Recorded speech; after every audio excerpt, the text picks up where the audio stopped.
साथियों नमस्कार, मैं अखिलेश यादव आप सभी का तहे दिल से स्वागत, अभिनंदन और वंदन है। आज एक महत्वपूर्ण सूचना इस वीडियो के माध्यम से आप लोगों के बीच में शेयर कर रहा हूं। मैं आपको बताते चलूं कि आप लोगों ने देखा कि बेसिक शिक्षा नियमावली 1981 माननीय हाई कोर्ट इलाहाबाद 2 जजों के बीच में विचाराधीन है। आप लोगों के सहयोग से याचिका संख्या 1090/2024 क्रमशः बेसिक शिक्षा नियमावली के रूल 5B के 3-4 और 5B के 5-6 को चैलेंज किया गया है। यह बात उत्तर प्रदेश के बेसिक शिक्षा सचिव को भी मालूम है, उत्तर प्रदेश शासन को भी मालूम है, लेकिन उत्तर प्रदेश बेसिक शिक्षा सचिव 23/5/2025 और 16/6/2026 को 2 लेटर जारी करती है। और ये दोनों लेटर प्राथमिक के सहायक अध्यापक ऑब्लिक हेड मास्टर और जूनियर के सहायक अध्यापक ऑब्लिक हेड मास्टर दोनों के स्वैच्छिक समायोजन पर आधारित हैं। अर्थात कोई भी टीचर अपनी स्वेच्छा के अनुसार स्थानांतरण और समायोजन कर सकता है। इस स्थानांतरण और समायोजन के माध्यम से उत्तर प्रदेश बेसिक शिक्षा सचिव कहीं ना कहीं प्राइमरी के हेडमास्टर का परिषदीय उच्च प्राथमिक विद्यालयों में नियम को ताक पर रखते हुए समायोजन के माध्यम से उनको जूनियर का सहायक अध्यापक बना दिया जाता है। जबकि समायोजन का अर्थ होता है कि आप अगर प्राइमरी का सहायक अध्यापक है तो वो प्राइमरी के सहायक अध्यापक के पद पर ही वो समायोजित हो सकता है। प्राइमरी का हेडमास्टर है तो किसी दूसरे विद्यालय में प्राइमरी के हेडमास्टर पर ही समायोजित हो सकता है स्थानांतरण के माध्यम से।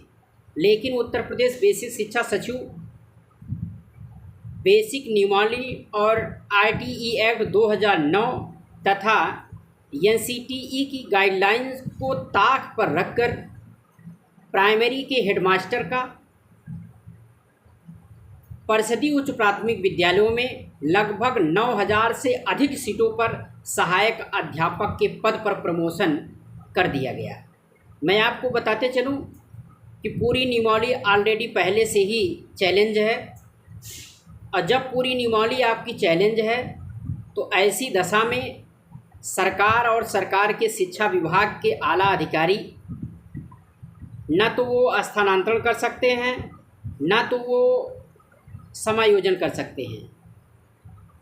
ये पूरा खेल इसलिए खेला जा रहा है क्योंकि पूरी प्रमोशन प्रक्रिया पर स्टे बरकरार बना हुआ है क्रमशः लखनऊ खंडपीठ में, और मद्रास के जजमेंट जो ऑलरेडी सुप्रीम कोर्ट में जजमेंट रिजर्व हो चुका है, जिसमें आप सभी को सूचना मिली होगी कि अध्यापकों की नियुक्ति चाहे 23/8/2010 के पहले हो या 23/8/2010 के बाद हो, NCTE की गाइडलाइंस 12 नवंबर 2014 की धारा 4B पूरी तरह से प्रभावी होगी। ये NCTE के द्वारा अपने प्रमाणित काउंटर में दिया जा चुका है। तो ऐसी दशा में जब प्रमोशन पर स्टे बरकरार है तो सरकार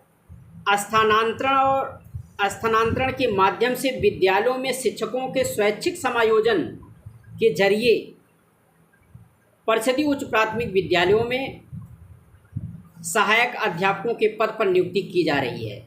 मैं उत्तर प्रदेश के उन तमाम बीएड भाई बहनों से पुनः एक बार निवेदन करता हूं कि आप लोग TGT, PGT, LT और GIC में मस्त रहते हैं।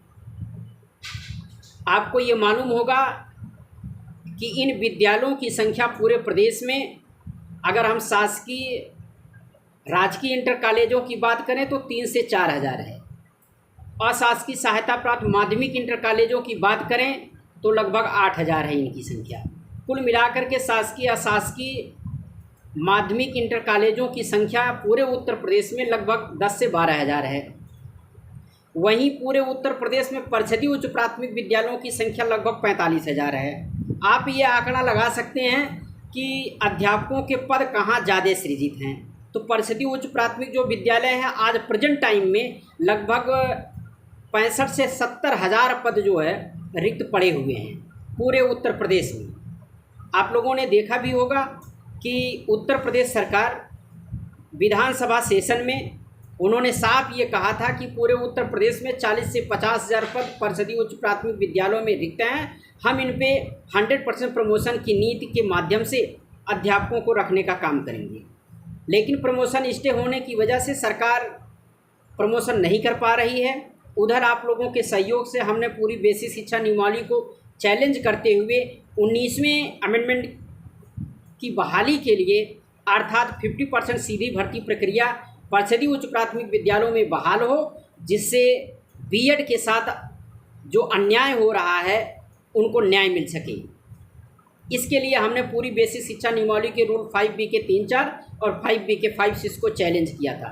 सरकार प्रमोशन नहीं कर पा रही थी, परिषदीय उच्च प्राथमिक विद्यालयों में शिक्षा प्रभावित हो रही थी।